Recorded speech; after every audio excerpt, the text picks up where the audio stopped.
Welcome to Carol and Gary's See America Tour. Hello again, everyone. After a 1-hour drive, Carol, Jasper, and I are now in LaCrosse, Wisconsin. LaCrosse is the largest town on Wisconsin's western border, with a population of just over 51,500 people in 2018. As you might suspect, the name LaCrosse comes from the stick game being played by Native Americans when French explorers passed through the area in 1805. As I said in our last video, one of the things that people think about when they think about Wisconsin is the dairy industry, milk and cheese. But there is something else that people think about when they think about Wisconsin: beer. LaCrosse has a deep history of brewing beer, with the G. Heilman Brewing Company being based in LaCrosse from 1858 until 1996. During Prohibition, which occurred in the United States between 1920 and 1933, it was illegal for anyone to manufacture, sell, transport, or consume alcohol. Even after Prohibition was repealed, there was still a federal law that banned homebrewers from making their own beer. In 1978, President Jimmy Carter changed that, allowing home brewers to experiment with making their own beer. By 1995, many home brewers had expanded and were selling their beers to bars. One home brewery that went public in 1999 and has grown since was the Pearl Street Brewery. And since they offer public tours of their facilities, we decided to pay them a visit.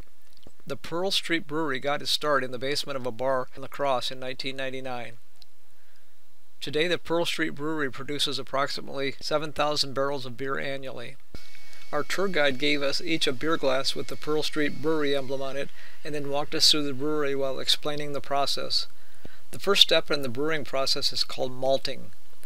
Every beer contains some type of grain. Barley is the most popular, but many brewers use wheat or rye as a substitute.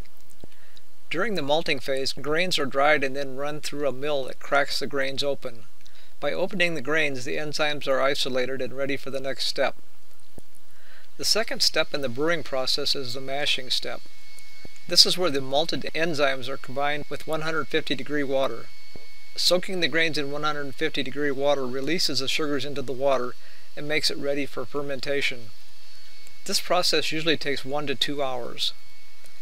After the grains are soaked, they are pulled out of the sugary water, leaving what is called wort, which is essentially unfermented beer. The third step in the brewing process is to boil the wort. This is where the hops and spices are added to create different flavors in the unfermented mixture. The boiling process usually takes about an hour to completely extract the full flavor from the hops and spices. The fourth step in the brewing process is the fermentation process. This step produces the alcohol in the beer. Until this step, the beer mixture contains no alcohol and is simply made up of sugar and flavored water. The fermentation process starts by adding yeast, which acts as a catalyst with the sugars in the wort, creating alcohol. This process takes time, so the yeast is added and then the mixture is stored for several weeks until the wort is properly fermented and the desired alcohol content is established.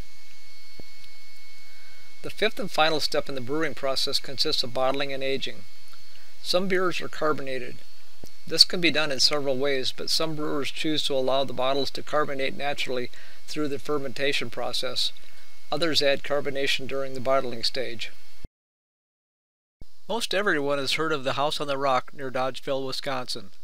But Carol and I found a place called Rock in the House, located 39 miles north of LaCrosse, in a small town called Fountain City, Wisconsin, so we decided to check it out. Before I show you a picture of the house, you need to realize that the land along the Mississippi River in some areas contains steep bluffs like this. These bluffs have been there for thousands of years, so people have built houses near these bluffs and the river. These houses have amazing views of the Mississippi River. At 11:38 a.m. on April 24, 1995, Maxine Anderson was in the kitchen when she heard a loud boom from the master bedroom on the ground floor. When she opened the bedroom door, she saw a large disc-shaped rock in the bedroom. The rock is 16 feet in diameter and has been estimated to weigh 55 tons.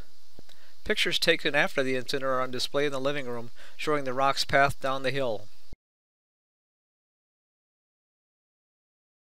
An Army Corps of Engineer employee heard and saw the rock come down the hill from his window across the street.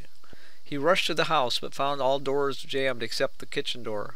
He helped Maxine Anderson get out of the house unharmed. Obviously the house is no longer being used.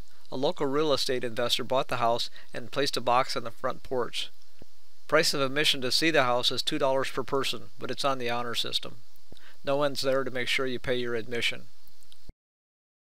Interestingly, back in the spring of 1901, another runaway boulder weighing about 5 tons rolled down the side of the bluff and crashed through the roof of a house standing on the same spot.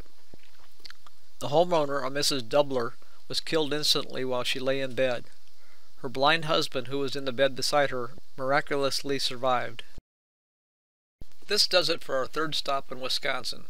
I was born in Prairie du Chien and spent time in LaCrosse while growing up, so it's been interesting to see how much things have changed in the last 45 years. We will be leaving for Baraboo, Wisconsin tomorrow morning. If you like this video but have not yet subscribed, please do so to be notified of future videos, and as always, feel free to share with your friends. Thanks for watching!